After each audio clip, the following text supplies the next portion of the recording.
에스라서 2장 68절부터 3장 7절까지 말씀입니다. 구약성경 713페이지 에스라서 2장 69절부터 3장 7절까지 말씀, 우리 한 목소리로 68절부터입니다. 68절부터 3장 7절까지 우리 한 목소리로 같이 봉독합니다. 어떤 족장들이 예루살렘에 있는 여호와의 성전터에 이르러 하나님의 전을 그곳에 다시 건축하려고 예물을 기쁘게 드리되 힘 잘하는 대로 공사하는 금고에 드리니 금이 6만 다리이요 은이 5천만에요. 제사장의 옷이 100벌이었더라. 이에 제사장들과 레위 사람들과 백성 몇과 노래하는 자들과 문지기들과 느디님 사람들이 각자의 성읍에 살았고 이스라엘 무리도 각자의 성읍에 살았더라. 이스라엘 자손이 각자의 성읍에 살았더니 일곱째 달에 이르러 일제히 예루살렘에 모인지라. 요사닥의 아들 예수아와 그의 형제 제사장들과 스알디엘의 아들 스룹바벨과 그의 형제들이 다 일어나 이스라엘 하나님의 제단을 만들고 하나님의 사람 모세의 율법에 기록한 대로 번제를 그 위에서 드리려 할세. 무리가 모든 나라 백성을 두려워하여 제단을 그 터에 세우고 그 위에서 아침 저녁으로 여호와께 번제를 드리며 기록된 규례대로 초막절을 지켜 번제를 매일 정수대로 날마다 드리고 그 후에는 항상 드리는 번제와 초하루와 여호와의 모든 거룩한 절기의 번제와 사람이 여호와께 기쁘게 드리는 예물을 드리되 일곱째 달 초하루부터 비로소 여호와께 번제를 드렸으나 그때에 여호와의 성전 지대는 미처 놓지 못한지라. 이에 석수와 목수에게 돈을 주고 또 시돈 사람과 두론 사람에게 먹을 것과 마실 것과 기름을 주고 바사왕 고레스의 명령대로 백향목을 레바논에서 욥바 해변까지 운송하게 하였더라. 아멘. 성서학자들에 의하면 포로로 잡혀온 바벨론 지역에 살고 있었던 사람들, 훗날 바사 페르시아 제국이 다스리는 땅에 살고 있었던 유대인들의 숫자는 약 200만 명에서 한 300만 명 정도 된다고 이야기합니다. 자, 그렇다면 200만 명, 300만 명 되는 사람들 중에 몇 명이 돌아왔을까요? 에스라서 2장 64절 말씀에 보면 숫자에 포함되지 않는 남녀 종들을 제외하고 42,367명이 돌아왔다라고 기록합니다. 아마 이 남종과 여종들을 거의 다 합하면 대략 5만 명 정도 되는 사람들이 돌아온 것입니다. 그러면 적게는 남아있는 사람이, 그러니까 거기 있었던 사람 200만 명 중에 5만 명이 돌아온 것이고 많게는 이 300만 명 중에 5만 명이 돌아온 것이죠. 그러니까 그런 비율밖에 안 된다는 것입니다. 결국 하나님의 약속의 말씀을 따라 고토로 돌아온 사람보다 자신들이 포로로 잡혀간 그 귀양민으로서 그곳에 살고 있는 사람들, 여전히 살고 있는 사람들이 훨씬 더 많았다는 거죠. 자, 그렇다면 이스라엘 본토로 돌아온 이 귀양민들이 가장 먼저 찾아간 곳은 어디일까요? 그들이 제일 먼저 찾아간 곳은 지금은 완전히 폐허가 되어서 그렇게 폐가처럼 되어진 약 50년 전에 완전히 파괴되고 불타버린 예루살렘 성전터였습니다. 그들은 성전이 다 무너져 내린, 그리고 타다 남은 그런 찌꺼기로 남아있는 성전터에 서서 아마도 뜨거운 눈물을 흘렸을 것입니다. 하나님의 선택된 백성, 하나님의 백성으로 불리워지는 그들이 하나님을 버리고 이방신을 섬기고 하나님의 말씀을 휴지 조각처럼 던져버린 결과로 나라를 잃고 이방 땅에 수십 년 동안 나라 없는 민족으로 피지배 계급으로 살았던 그들에게 있어서 아름다운 자태를 지녔던 과거의 그 솔로몬 성전이 눈앞에 아른아른했을 것입니다. 물론 그 성전을 보지 못했던 사람들도 있겠죠. 왜냐하면 2세 3세도 함께 했기 때문이죠. 그들에게는 그 과거에 화려했던 그 성전 그곳에서 하나님의 말씀을 순종하지 못해서 쫓겨갔던 그곳에서 또 하나님의 은혜로 다시 그곳에 돌아와 있는 이 모든 상황들을 살펴보면서 아마 감회에 젖을 수밖에 없었을 것입니다. 우리말에 이런 말이 있죠. 만감이 교차한다. 만 가지 감정이 오르락 내리락 한다는 거죠. 왔다 갔다 한다는 거죠. 바로 이스라엘 백성들의 그 마음이 그랬을 것입니다. 이 터가 어떤 곳입니까? 그들의 조상 아브라함이 그의 독자 이삭을 하나님께 번제로 드리라는 말씀을 하나님께서 하셨을 때에 그 이삭을 묶어서 정말 짐승을 잡아서 번제로 드리는 것처럼 이삭을 죽이려고 했던 바로 모리아 산인 것입니다. 아브라함의 순종이 숨쉬고 있는 땅이지요. 그리고 이 땅은 이스라엘의 성군이라고 불리우는 다윗이 하나님을 전적으로 의지하기보다는 자기가 가진 군사적인 그런 힘이 얼마나 강한지, 내가 얼마나 많은 군대들을 거느리고 있는지 그것을 확인하기 위해서 그렇게 이 요압을 비롯한 다른 사람들이 반대를 했음에도 불구하고 인구 조사를 함으로 인해서 하나님께서 그것을 징계하시지 않습니까? 네가 하나님만 의지해야 할 내가 어떻게 그렇게 군대를 조사할 수가 있느냐. 그래서 하나님께서 징계를 내리십니다. 그래서 많은 백성들이 전염병으로 죽어가요. 다윗은 그 모습을 보면서 하나님 앞에 엎드리는 것입니다. 하나님, 범죄한 사람은 제가 아닙니까? 그런데 왜 백성들을 치십니까? 나의 하나님 여호와여, 나와 내 아버지 집을 치십시오. 주의 백성에게 재앙을 내리지 마십시오라고 기도하죠. 그럴 때 하나님께서는 선지자 갓을 보내서 다윗으로 하여금 오르난의 타작마당에서 하나님 앞에 번제를 드리게 만들죠. 그리고 하나님은 이제 진노하셨던 것을 멈추게 됩니다. 다윗이 그렇게 하나님을 예배했던 것, 자신의 모든 잘못을 회개하고 백성들의 재앙을 그치게 만들었던 하나님의 긍휼이 베풀어졌던 바로 이 오르난의 타작마당이 있던 곳이 바로 이 지금 성전 터가 있는 그곳인 것입니다. 완전히 무너져 내린 그 터인 것입니다. 아브라함이 자기 자식을 죽이려고 했던 것은 죽기까지 순종한 믿음의 본이 될 수 있겠죠. 그리고 다윗이 회개와 하나님의 용서를 경험했던 그 장소, 바로 그 장소에서 성전을 친히 지으라고 하나님께서 말씀하셨고, 솔로몬 때에 가서는 그것이 이제 성전이 만들어지게 되는데 이제는 폐허가 된 터만 남아있는 것입니다. 돌아온 백성들은 그곳에서 회한의 눈물을 흘리고 있는 거죠. 누군가 이런 말을 하는 것입니다. 여러분, 이것이 우리 하나님이 섬겼던 성전이 있었던 터입니다. 하나님께서는 우리에게 이 성전을 회복하라고, 성전의 예배를 회복하라고 저와 여러분을 이곳에 보내셨습니다. 이 사명을 감당하는 것이 저와 여러분이 해야 할 일입니다. 성전을 새로 건축하는 일에 함께 동참하십시다. 그리고 성전에서 하나님에게 드리는 예배를 회복하십시다. 그래서 이제 십시일반에서 이 일에 동참하는 사람들이 일어나는데, 이 일에 가장 먼저 동참한 사람들은 어떤 족장들이라고 불리우는 사람들이에요. 오늘 본문 68절, 69절 말씀인데 우리 다시 한번 함께 읽어봅니다. 어떤 족장들이 예루살렘에 있는 여호와의 성전에 이르러 하나님의 전을 그곳에 다시 건축하려고 예물을 기쁘게 드리되 힘 잘하는 대로 공사하는 금고에 드리니 금이 6만 다리기요 은이 5천만에요 제사장의 옷이 100벌이었더라. 그들은 폐허가 된 하나님의 성전터에 다시 건축하는 이 성전을 건축하는 그 일을 위해서 각자 예물을 드렸습니다. 오늘 성경은 그들이 예물을 드리되 기쁘게 드렸고 힘 잘하는 대로 드렸다라고 말씀합니다. 하나님은 어떤 예물을 받으실까요? 하나님은 억지로 내는 예물이 아니라 자원하는 마음으로 기쁘게 내는 그런 힘 닿는 데까지 드리는 예물을 받으십니다.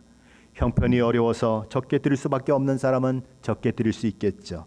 형편이 비교적 좋은 사람은 많이 드릴 수 있어서 많이 또 하나님 앞에 그렇게 봉사할 수도 있었을 것입니다. 고린도후서 9장 7절에서 사도 바울은 우리가 하나님께 드리는 예물이 어떤 마음을 가지고 드려야 하는지를 이렇게 얘기하죠. 각각 그 마음에 정한 대로 할 것이요 인색함으로나 억지로 하지 말지니 하나님은 즐겨내는 자를 사랑하시느니라. 우리의 하나님께 드림은 다른 사람의 눈치를 보고 드려서는 안 된다는 것입니다. 내가 형편이 충분하면 더 많이 드릴 수 있어야 하고, 내가 형편이 좀 부족하면 덜 드려도 상관이 없고, 정말 마음에 안 하면 안 드려도 상관이 없고, 그렇다는 것이에요. 그러므로 사실은 헌금이나 예물을 가지고 시험에 들어서는 안 되는 것입니다. 하나님은 억지로 내는 것을 받지 않으신다는데 억지로 낼 필요 없어요. 근데 지금 이 이스라엘 백성들은 바로 이런 마음으로, 자원한 마음으로, 기쁜 마음으로, 정말 자기가 최선을 다하는 그런 모습으로 하나님 앞에 예물을 드렸다는 것입니다. 하나님이 그 예물을 기뻐하셨을까요? 당연히 기뻐하시죠. 왜요? 하나님의 마음에 들도록 그렇게 그들이 예물을 드렸기 때문이겠죠. 그들은 금 6만 1천 다릭을 드렸고 은 5천 마네를 드렸습니다. 그리고 제사장 옷 100벌을 드렸습니다. 여기 다릭은 금으로 만든 페르시아의 화폐 동전을 말합니다. 당시 황소 한 마리를 한 다릭으로 살 수 있다고 했습니다. 그러면 6만 1,000개의 다릭이니까 몇 마리를 살 수 있습니까? 황소를 6만 1,000마리를 살 수 있는 엄청난 돈인 것입니다. 그리고 마네는 바벨론 사람들이 사용했던 무게의 단위로 한 마네는 570g에 해당됩니다. 그러니까 은 570g이 은 한 마네인 것입니다. 근데 이 은 한 마네는 장정 5년치 월급에 해당된다고 그렇게 학자들은 얘기합니다. 그러면 어떻게 되죠? 드린 은의 양이 5천 마네이니까 5천 마네 곱하기 5년을 하면 어떻게 되죠? 장정이 무려 2만 5천 명이 1년 동안 수고해야 얻을 수 있는 돈이 이 5천 마네인 것입니다. 은 5천 마네. 그러니까 장정이 연봉, 그러니까 장정 2만 5천 명의 연봉이 다 합해져야 은 5만 마네를 그렇게 마련할 수 있다는 거죠. 엄청난 금액인 것입니다. 거기다가 이들은 제사장들이 입는 옷, 최고의 옷감으로 만든 제사장들의 옷 100벌을 드렸습니다. 대단한 헌신이죠. 이름도 기록되지 않는 어떤 족장들이라고 하는 사람들이 그렇게 엄청난 헌신을 했다는 것입니다. 이들이 그렇게 그곳에 성전이 세워지기를 소원했다는 거죠. 그러나 남종과 여종까지 포함한다면 5만 명 가까이 있는 이 많은 사람들이 모든 것이 폐허가 되어 있는 예루살렘 그 한가운데 계속 정착할 수는 없었겠죠. 그래서 그들은 각기 자기들이 거할 곳을 찾아가서 살게 되는 것입니다. 그것이 오늘 본문 79절에서 하는 이야기예요. 우리 79절 말씀인데 함께 읽어봅니다. 79절입니다. 이에 제사장들과 레위 사람들과 백성 몇과 노래하는 자들과 문지기들과 느디님 사람들이 각자의 성읍에 살았고 이스라엘 무리도 각자의 성읍에 살았더라. 70절인데 제가 79절이라고 말씀했죠.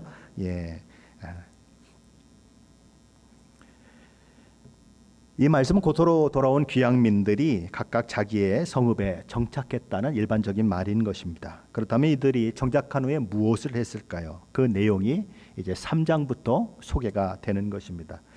먼저 우리는 3장의 내용들을 세부적으로 살펴보기 전에 3장과 4장이 굉장히 좀 혼란스럽게 기록이 되어 있다는 것을 생각해야 하는 것입니다. 왜냐하면 역사적인 자료들, 연대를 다 계산해 보면 이게 뒤에 있는 사람이 앞에 나왔다가 앞에 있는 사람이 뒤에 나왔다가 그렇습니다. 자, 쉽게 말하면 아하수에로, 아닥사스다, 그 다음에 다리오라고 하는 왕이 나오는데 아닥사스다나 그러니까 아하수에로나 아닥사스다보다 먼저 나와야 하는 왕이 이 다리오보다 그러니까 아닥사스다와 이 아하수에로보다는 누가 먼저 나와야 하냐면 다리오 왕이 먼저 나와야 하는 것입니다. 그런데 오히려 이 다리오 왕보다는 이 아하수에로와 그리고 아닥사스다가 이제 나오게 되죠. 제가 좀 거꾸로 얘기하네요. 다리오 왕이 먼저 나와야 하고 그 다음에 이제 아닥사스다, 아하수에로가 그 뒤에 나와야 합니다. 왜냐하면 이게 BC잖아요. AD가 아니라 BC인데 BC 이렇게 연도로 계산하면 제가 헷갈리네요. 그렇게 나와야 하는데 이 거꾸로 나오는 겁니다. 그러니까 나중에 나오는 왕의 이름들이 먼저 나오고 그 다음에 나중에 이제 다리오 왕이 나오고 다리오 왕을 통해서 성전을 건축하는 일들이 다시 시작이 되는 그런 일들이 있게 되는 것입니다. 그러므로 이 3장과 4장의 내용은 이 에스라가 이것을 이제 과거를 회상하면서 기록을 하는 것입니다. 왜냐하면 에스라는 나중에 나오거든요. 과거의 일들을 회상하면서 이제 기록을 남기고 있는 것인데 이 기록들이 어떤 역사적인 사실이나 연대의 기초에서 이렇게 연대적으로 기록하고 있는 것이 아니라 자기가 가지고 있는 신학적인 관점에서, 역사적인 관점이 아니라 신학적인 관점에서 이러이러한 일들이 있었고 그리고 어떻게 성전이 건축되기 시작할 수 있었는가, 그리고 어떤 방해와 어떤 역경들이 있었는가, 그리고 그것들을 어떻게 극복했는가 하는 것들의 관점에서 기록하고 있기 때문에 그런 것입니다. 그러니까 대략적으로 요약하고 있다는 거예요. 우리가 과거를 회상할 때 때로 이렇게 이야기를 전개하다 보면 어떻게 되죠? 이렇게 앞뒤가 이렇게 거꾸로 되는 경우도 있잖아요. 왜냐하면 우리 기억이라는 게 한계가 있으니까. 그것처럼 지금 에스라의 그 모습도 그렇게 되고 있다는 것입니다. 지금 에스라가 3장과 4장에서 언급되고 있는 것은 약 17년의 세월 동안을 요약하고 있는 거예요. 그러니까 17년의 이것들을 요약하면서 마치 한 날에 일어난 것처럼 그 모든 것들을 지금 회상하면서 막 얘기하고 있기 때문에 이거를 막 역사적인 관점에서 막 살펴보면 조금 헷갈리는 것입니다. 물론 뭐 아무 생각 없이 성경을 읽어보면 전혀 헷갈릴 게 없죠. 그러나 이제 조금 더 깊게 들어가서 이 아닥사스다 왕이 언제부터 언제까지 왕이 되었고, 아하스웨라가 언제부터 언제까지 왕이 되었고, 다리오가 언제부터 언제까지가 왕이 되었고 하는 연대수를 다 계산을 해보면 이게 헷갈릴 수밖에 없는 것입니다. 그럼 왜 헷갈리는가? 바로 그런 이유 때문이다. 그런 것을 여러분이 기억해야 하는 것입니다. 나중에 이제 뒤에 가면서 그분들의 이름이 나올 때에 또 더 자세히 설명하게 될 것입니다. 그래서 이제 아주 간략하게 요약적으로 3장 4장의 말씀을 하고 나서 5장에 가면 바사왕 다리오가 내린 조세에 의해서 성전이 다시 건축되고 결국 성전을 봉헌한 데까지 이르는 그 사건이 기록되는 것입니다. 자, 그렇게 되었다는 거죠. 그래서 사건이 일어나는 시간과 상관없이 이것저것을 다루고 있는 것이 에스라서 3장 4장의 내용이라는 것입니다. 자, 에스라서 3장 1절, 그것은 이제 나중에 설명하기로 하고요. 우리 3장 1절 말씀 한번 다시 들어가 봅니다. 본문으로 다시 돌아옵니다. 에스라서 3장 1절 말씀입니다. 함께 같이 읽어봅니다. 이스라엘 자손이 각자의 성읍에 살았더니 일곱째 달에 이르러 일제히 예루살렘에 모인지라. 여기 보면 각자의 성읍에 살고 있던 이 귀양민들이 일곱째 달에 일제히 예루살렘에 모였다라는 기록이 나오고 있죠. 여기 일제히라고 하는 이 말은 두 가지 히브리어가 한 가지로 모인 그런 말인 것입니다. 이게 히브리어는 두 개의 단어인데 우리말로는 일제히라고 하는 말로 하나로 번역을 했어요. 이 영어로는 as a man이라는 뜻입니다. 뭐죠? as a man 그러면 마치 한 사람처럼, 그렇게 모든 귀양민들이 마치 한 사람이 움직이듯이 한 마음이 되어서 예루살렘으로 7월 달에 모여들었다는 거예요.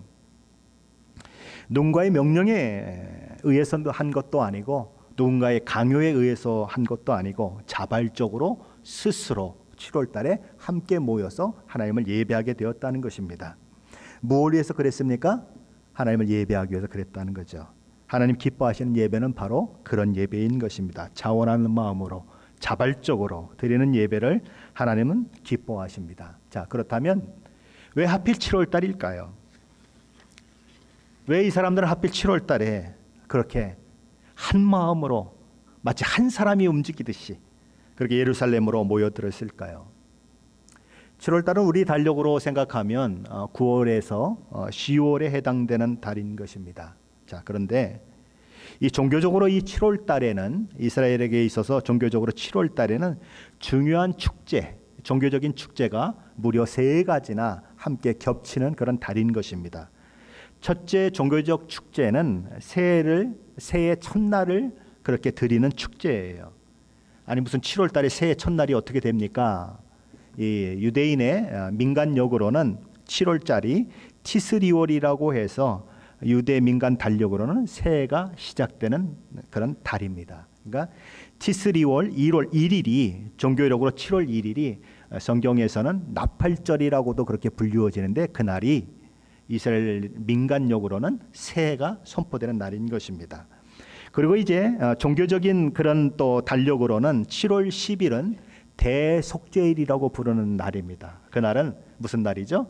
온 이스라엘 백성들의 죄를 사하기 위해서 대제사장이 지성소에 들어가는 날이죠. 1년에 딱 한 번 지성소에 들어가는 날, 대속죄일. 그날은 금식해야 하는 날입니다. 하루 종일 금식하면서 하나님 앞에 죄를 회개하는 날이 7월 10일입니다. 그리고 또 이제 종교적인 축제가 하나 더 있는데 7월 15일부터 21일까지 출애굽 이후에 가나안 땅에 들어가기 직전까지 광야에서 생활한 것을 기념하는 이 초막절이 있는 것입니다. 뭐 초막에 거했다 그래서 초막절이기도 하고 또 장막에 거했다고 해서 장막절이라고도 이야기하고 또 이 초막절과 장막절에 추수하는 것이 겹치기 때문에 수장절이다. 추수하는 것을 모으는 보관하는 그런 절기다 그래서 수장절이라고 이렇게 성경에는 세 가지 다른 이름으로 쓰여 있지만 사실 같은 명절인 것입니다. 바로 그런 세 가지 명절이 한꺼번에 겹치는 7월 달에 이스라엘 백성들이 예루살렘으로 함께 모였다는 것이죠. 뭐 여러분은 어떻습니까? 뭐 종교력이 있고 뭐 민간력이 있고 헷갈리십니까? 미국 사람들 우리 한국 사람 보면 또 헷갈립니다. 뭐 음력이 있고 양력이 있고 뭐 또 단군 이게 뭐 그게 있고 우리는 자연스럽게 쓰지만 미국 사람 헷갈려요. 이스라엘 백성들에게는 하나도 헷갈리는 게 아닙니다. 그들에게는 아주 자연스러운 것인데 다른 문화의 것이기 때문에 우리에게는 약간 헷갈리게 들지만 그냥 우리에게 양력과 음력이 있는 것처럼 다른 그런 원력이 있다라고 그렇게 생각하면 되는 것이지요. 그렇게 정월 초하루에 그들은 한 사람처럼 민간력으로 정월 초하루에 한 사람처럼 한 마음으로 예루살렘 성전에 모였는데 그때 누군가가 또 목소리를 내는 것입니다. 자, 여러분 급한 대로 우리는 일단 하나님께 제사하는 제단부터 만들기로 하십시다. 그리고 그 제단에서 우리 하나님께 제물을 드리며 하나님을 예배합시다. 그래서 그들이 제일 먼저 하게 되는 것은 번제를 드릴 제단을 만들게 되는 거죠. 우리 에스라서 3장 2절 말씀에 그것을 이야기하고 있는데 우리 2절 말씀 함께 읽어봅니다.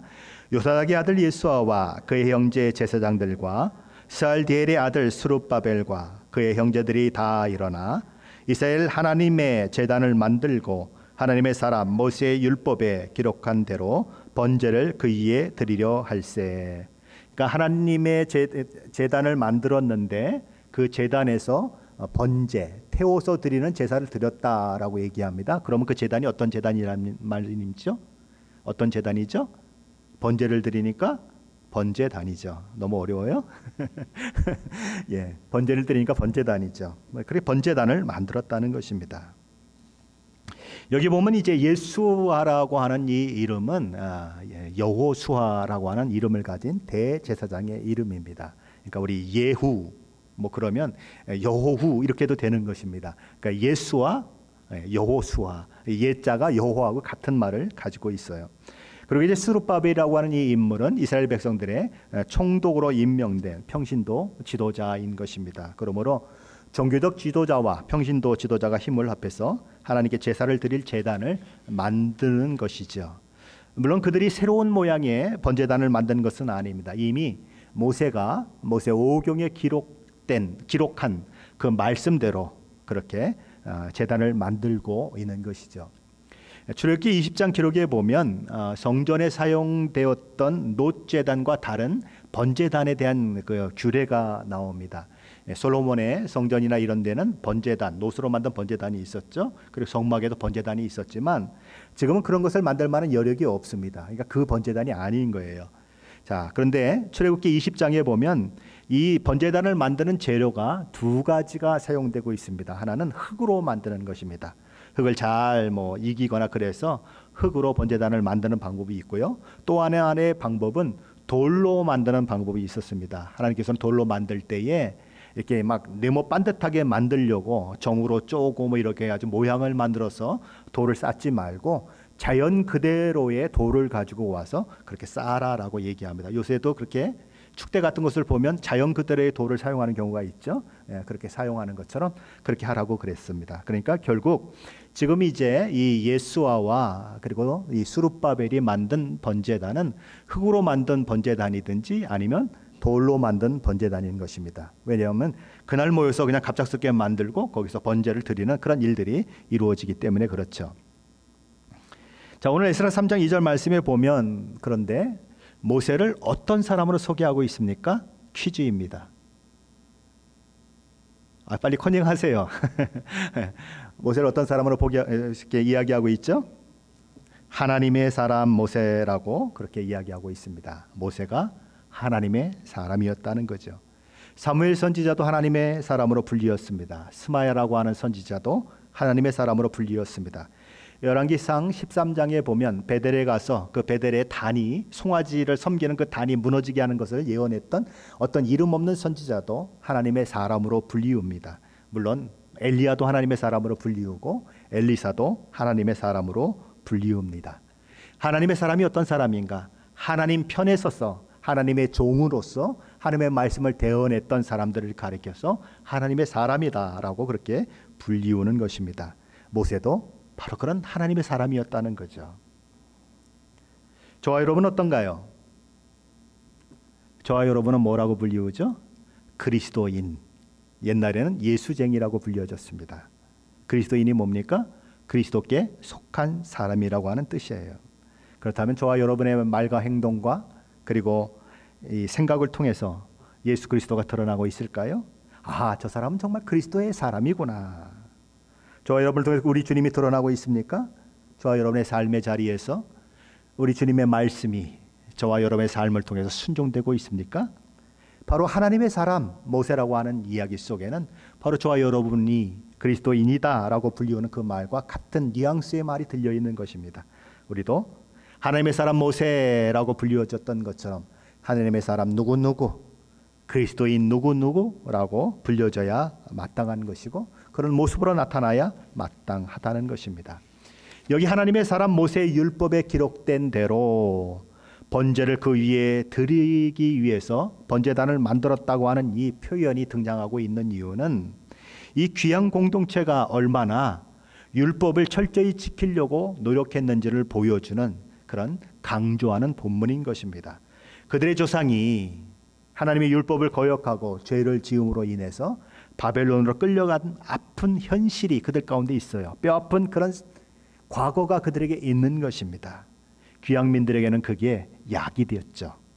그래서 귀양하면 무엇을 최우선 순위로 삼아야 하는지 그들 마음 깊이 깨달은 것이 있었고 무엇보다 하나님의 말씀에 순종하는 것이 귀하다는 것을 알았기 때문에 모세의 율법, 하나님의 사람인 모세의 율법에 기록된 대로 번제단을 만들고 거기에 기록된 대로 번제의 제물을 드리게 되었다라고 이야기하는 것입니다.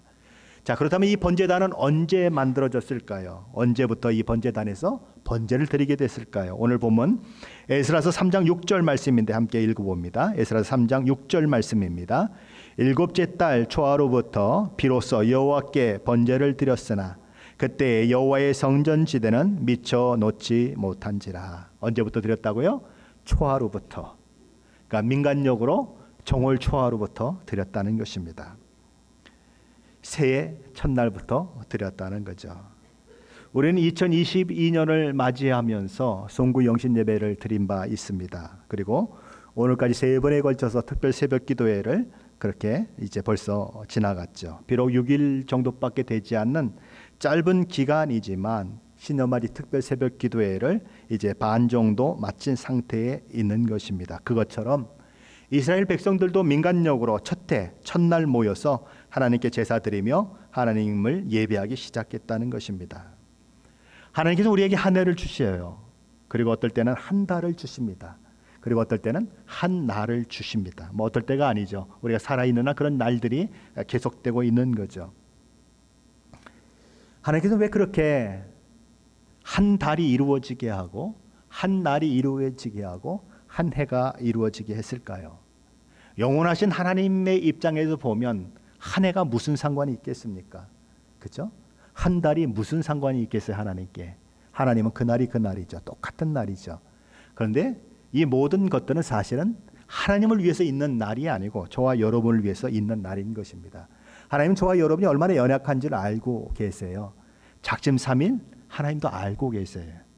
그런데 우리는 새해가 되면 뭔가 새해 내가 좀 달라져야 되겠다라고 하는 생각을 가질 수밖에 없는 그런 모습이 우리 가운데 있는 것입니다. 그렇죠? 세 달이 되면 벌써 한 달이 지나갔구나. 아침이 되고 저녁이 되면 벌써 하루가 지나갔구나. 그런 생각들을 우리는 하게 되는 것입니다. 하나님께서 그 모든 날들과 달들과 그리고 해가 바뀌는 그 일들을 통해서 우리의 그 연약함들이 다시 회복되고 다시 하나님 앞에 더 가까이 나가게 하시기를 원하는 거죠. 그리고 그 일을 통해서 나을 때가 있고 죽을 때가 있다는 사실. 아침에 깨어날 때가 있지만 저녁에 잘 때가 있는 것처럼, 그리고 달이 변하고 해가 변하고 나이가 점점 들어가면서 내가 좀 조만간에 하나님 앞에 설 수밖에 없는, 그리고 내가 했던 모든 일들에 대해서 평가받을 수밖에 없는 그 일들이 다가온다고 하는 것을, 그 모든 일들을 통해서 깨닫기 위해서 날도 주시고 달도 주시고 그리고 해도 주시는 것입니다. 자, 그런데 해가 바뀌어도 달이 바뀌어도 날이 바뀌어도 에휴, 그날이 그날인데 뭐가 특별해, 2021년이나 2022년이나 달라질 게 뭐가 있어라고 생각하면 될까요? 안 될까요? 안 된다는 대답을 듣기 위해서 이 말씀을 드리는 거예요? 안 되는 것입니다. 우리는 작심삼일이라도 해야 되는 거예요. 작심삼일 안 하면 어떻게 되죠? 3일간 잘하는 것도 없는 거예요, 사실은요. 우리는 이 새 날을 주어졌을 때에, 새 달이 주어졌을 때에, 새 해가 주어졌을 때에 하나님 앞에 우리의 마음을 새롭게 하는 그 일들이 있어져야 한다는 거예요. 그래서 그것을 주신 하나님의 목적을 따라서 우리는 우리를 돌아봐야 하는 그런 일들이 있어야 한다는 것입니다. 자, 그렇다면 그들이 하나님 앞에 번제를 드리는데 무엇에 근거해서 번제를 드렸다고 했습니까? 모세 오경, 하나님의 사람인 모세에 의해서 기록된 모세 오경에 있는 대로 하나님 앞에 번제를 드렸다는 것입니다. 새해, 새달, 초하루에, 그리고 매일매일 아침과 저녁에 드리는 상번제, 그런 것들을 드렸던 것이고, 7월 15일이 되자 초막절 규정에 따라서 초막절에 드릴 제물의 수량대로 하나님께 제사를 또 드리게 되는 것입니다. 7일 동안 초막절을 드리고 마지막 날은 대회로 모여라 라고 얘기해서, 사실상 초막절이 7일이지만 실제 모여서 하는 그 기간은 8일이 됩니다. 얼마나 많은 동물들이 그때, 가축들이 하나님 앞에 드려질까요? 7일 동안 드리는 이 가축들을 보니까 숫송아지가 71마리, 순양이 15마리, 어린 양이 105마리, 염소가 7마리 해가지고 모두 198마리가 드려집니다. 거기다가 매일 아침과 저녁에 드리는 상번제 순양 2마리를 추가하면 모두 214마리의 가축들이 8일 동안 하나님 앞에 드려집니다. 이스라엘 백성들은 비록 아무것도 준비된 것이 없었지만, 성전도 없었지만 제단 하나를 만들어 놓고 그렇게 새해 첫날 예배를 드리고 초막절 절기 대회를 포함한 8일간의 그 번제를 드리는 그 기간 동안에 하나님을 예배합니다. 그리고 매일 아침과 저녁에 하나님 앞에 제물을 드리면서 예배를 드리는 것입니다. 어디서요? 모든 것이 다 무너져 내리고 아무것도 없는 황량한 그곳에서 오직 번제단 하나만 딱 놓고 그곳에서 하나님을 예배하는 거예요. 그리고 무려 몇 년이 지나갑니까? 한 17년이 지나가서 그때 가서야 성전이 지어지는 그 일들이 일어나는 것입니다. 하나님께서는 이렇게 7월 달에 초막절을 지니게 한 것처럼 늘 3가지 절기에는 예루살렘으로 와서 하나님 앞에서 얼굴을 보이고 하나님을 제사하라고 이렇게 얘기했습니다. 제일 먼저 나오는 것이 뭐죠? 유월절. 그리고 그 다음에 나오는 것이 오순절 또는 칠칠절이라고도 불리우는 이 오순절. 그리고 마지막 나오는 것이 오늘 저희들이 봤던 초막절인 것입니다. 유월절은 뭐죠?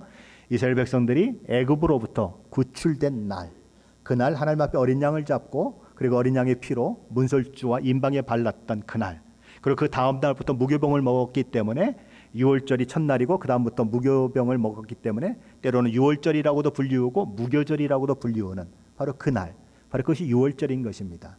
그리고 이제 오순절은 어떤 날입니까? 모세가 시내산에 올라가서 이 십계명과 율법을 받았던 그날이죠. 그날은 또 이 보리를 추수하는 날이기 때문에 맥추절이다라고도 그렇게 얘기합니다. 또 칠칠절이라고도 얘기를 해요. 77이 49, 49일이 지나서 50번째다라고 해서 오순절이라고도 그렇게 얘기하는 것입니다.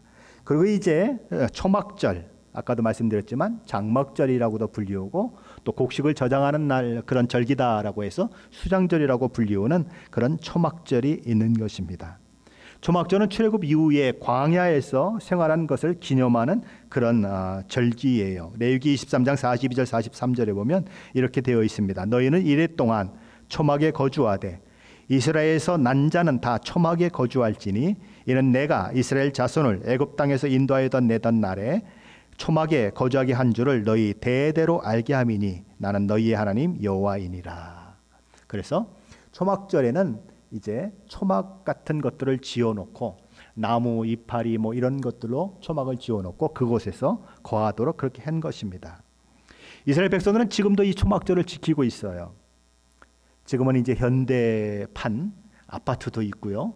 그리고 뭐 전원을 갖추고 있는 그게 아주 살기 편한 그런 집들이 있는데, 초막절에는 일주일 동안 이들은 바깥에 초막을 지어놓고 그리고 그 초막 속에 들어가서 아빠도 엄마도 자녀들도 함께 생활하는 것입니다. 무엇을 기념하면서요? 이스라엘 백성들이 광야 생활하는 것을 기념하면서 그 속에 들어가 있는 거예요. 근데 보니까 높이는 얼마 이상이 되면 안 되고 또 이 얼마보다 더 낮으면 안 되고 이런 것들이 아주 구체적으로 있더라고요. 그렇게 해서 그곳에 거하는 것입니다. 자, 그러면 아이들이 집안에서 텔레비전도 보고 게임도 하고 셀폰도 막 두들기고 그랬던 아이들이 어느 날 갑자기 웬 초막에 들어가가지고 엄마 아빠하고 얼굴 이렇게 마주보고 앉아있다고 한번 생각해 보십시오. 그럼 아이들에게 어떤 질문이 나올까요? 어떤 질문이 나오죠? 아니 아빠, 도대체 뭐 때문에 우리가 여기서 이렇게 지내야 하는 거예요? 왜 좋은 집 놔두고 따뜻한 방 놔두고 왜 이렇게 허름한 데 와서 엄마 아빠하고 이렇게 멀뚱멀뚱 눈 뜨고 이러고 있어야 되는 거예요? 라고 물을 거예요. 그러면 엄마 아빠가 당연히 그때는 뭘 설명합니까? 이 절기의 의미를 설명하는 거죠. 왜 우리가 이 절기를 지키는 줄 아니? 우리가 애굽 땅에서 이제 출애굽에서 나왔을 때에 우리에겐 집이 없었단다. 왜냐하면 광야에서 계속 돌아다녀야 했기 때문에 이렇게 허름한 것들로, 그게 주운 것들로 이렇게 집을 지을 수밖에 없었고 거기서 살 수밖에 없었단다. 너 한번 생각해봐라. 공장이 있었니? 농사를 지을 수 있었니? 아무것도 할 수가 없었어. 근데 우리가 어떻게 먹고 살았을까? 우리 조상들이 어떻게 먹고 살았을까? 글쎄, 하나님께서 하늘에서 매일매일 만나를 먹여주셨단다. 그걸 내려주시면 그것을 가지고 거두어가면 하루 종일 사람들이 먹을 수가 있었어. 그리고 우리는 광야길이 처음이지 않니? 어디로 가야 하는지도 모르지도 않니? 근데 어떻게 우리가 길을 찾아갈 수 있었을까? 하나님께서 놀랍게도 밤에는 불기둥을 보여주시고 낮에는 구름기둥을 보여주셨단다. 그래서 우리는 낮에는 구름기둥을 쫓아만 가면 됐고 밤에는 불기둥만 쫓아가면 됐어. 그래서 그 광야에 40년 동안 발이 부르던 사람도 없고 옷이 없어서 옷을 못 입은 사람도 없고 배가 고파서 굶어 죽은 사람도 없단다. 이게 하나님의 은혜가 아니겠니? 그래서 이 하나님의 은혜를 기념해서 우리가 이렇게 초막에 거하는 거란다.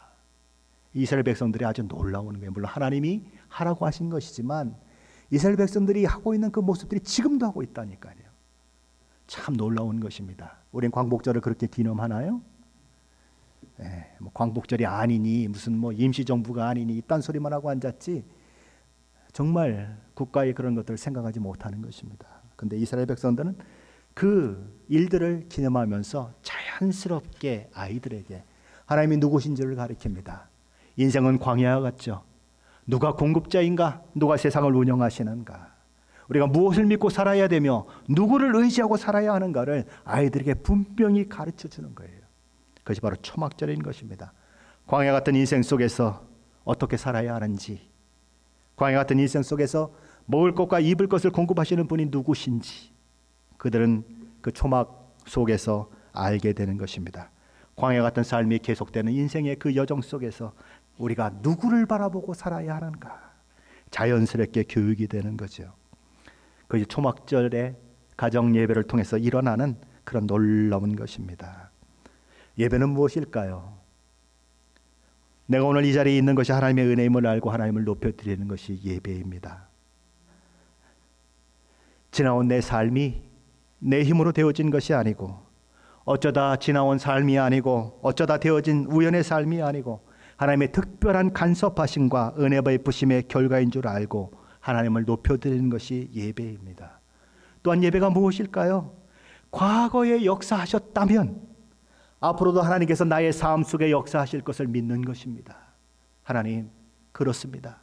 내 삶이 지금 앞이 캄캄하지만 과거에 내가 캄캄할 때 하나님이 어떻게 역사했는지 내 신앙 가운데 있습니다.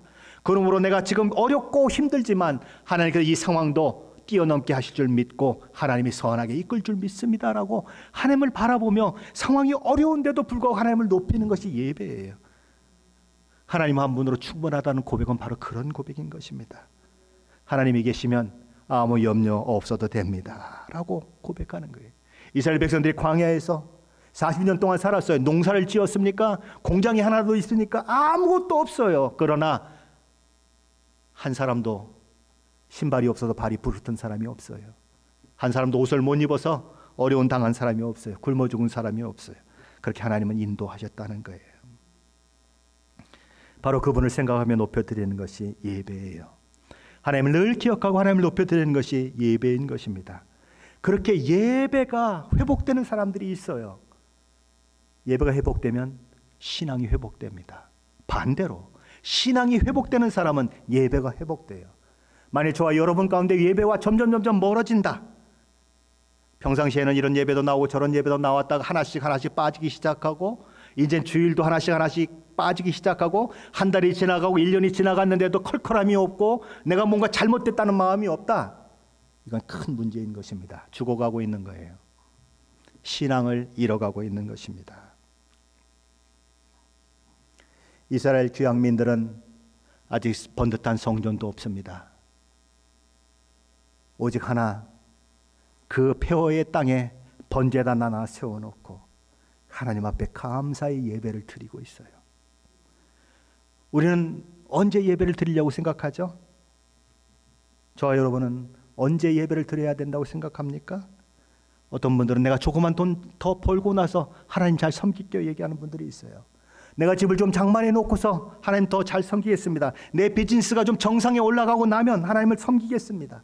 우리 아이들 대학 졸업할 때까지는 내가 죽으라고 일해야 해요. 학비 벌어야 되거든요. 그때 가면 내가 하나님 예배하겠습니다라고 이야기할 분들도 있을 수 있어요. 좀 돈을 더 벌고요.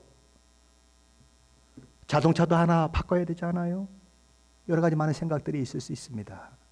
이스라엘 백성들 근데 생각해야 하는 거예요. 아무것도 없어요. 오직 번제단 하나 세워놓고 하나님을 예배하고 있어요. 다른 어떤 것보다 뭐가 우선이라고요? 예배가 우선이라는 것입니다. 교회당을 짓는 것보다도 예배가 우선이라면 저와 여러분의 삶의 우선순위에서는 예배가 우선순위가 되어야 한다는 거예요. 교회 중직들이 해야 하는 일이 뭘까요? 교회 일 잘하는 거요? 예, 그것도 필요해요. 교회 중직들이 해야 하는 일은 예배 잘 드리는 거예요. 왜요? 그 일을 하나님이 제일 기뻐하시거든요. 어떤 자들이 중직으로 세워져야 될까요? 예배 잘 드리시는 분들이 중직자로 세워져야 해요. 저는 그렇게 생각합니다. 그것이 성경의 말씀이라고 저는 그렇게 생각을 해요. 자, 그러면 이스라엘 백성들은 어떤 때 예배를 드렸을까요? 편안할 때 예배를 드렸을까요? 아니면 어려울 때 예배를 드렸을까요? 우리 에스라서 3장 3절 말씀인데 한번 같이 읽어보십시다. 에스라서 3장 3절입니다. 같이 읽습니다. 무리가 모든 나라 백성을 두려워하여 제단을 그 터에 세우고 그 위에서 아침 저녁으로 여호와께 번제를 드리며. 여기 보면 무리가 모든 나라 백성을 두려워했다라고 얘기합니다. 이 두려움은 조그만 두려움을 얘기하지 않아요. 어마어마한 두려움, 기절해서 까무러칠 만한 두려움을 얘기하는 것이, 도저히 감당할 수 없을 만한 두려움을 얘기하는 거예요. 그 두려움 속에 어떻게 했다고요? 예배를 드렸다는 것입니다. 세상은 우리를 두렵게 만들죠. 믿음으로 산다고? 야, 웃기는 소리 하지 마라. 그렇게 살 수 없다고 얘기해요. 우리 아버지는 제가 교회 갈 때마다 한떤 말이 있어요. 교회 가면 사탕을 주냐 떡을 주냐 그렇게 얘기했어요. 지금도 마찬가지예요. 예배한다고 뭐가 생기니? 예배한다고 돈이 벌리니? 얘기하는 사람들 수많은 사람들이 있어요. 너 예배한다고 비즈니스 그렇게 하다가는 망해. 두려움이 몰려옵니다. 그런데 이스라엘 백성들은 그 두려움을 극복했다는 거예요. 하나님을 예배하는 것이 최우선순위이기 때문에 그 두려움을 극복하고 제단 하나만 덩그러니 놓고도 하나님을 예배했다는 거예요. 하나님을 예배하는 것이 최우선순위가 되었다는 거예요. 하나님께 예배하는 것을 놓쳤기 때문에 나라도 잃어버렸고, 그리고 포로로 잡혀가서 죽을 고생을 하고 돌아왔기 때문에 그것이 얼마나 소중한지를 알고 그것을 놓치지 않으려고 그들은 몸부림치고 있는 거예요. 엄청난 방해들이 앞으로 계속 진행될 거예요. 그래서 그들은 넘어지기도 하고 자빠지기도 할 것입니다. 그러나 하나님은 그들을 결국 성전을 만들게 하시고 예배자로 세워지게 하시는 그 일들을 하시는 거예요. 우리는 2022년을 맞이하고 있습니다. 저와 여러분의 최고의 우선순위가 예배에 있기를 소원하는 것입니다. 저와 여러분이 예배를 소중히 여기고 예배의 최우선순위를 두고 예배에 집중하고 예배에 마음을 다하는 그런 일들이 있으시기를 예수 그리스도 이름으로 간절히 축원합니다.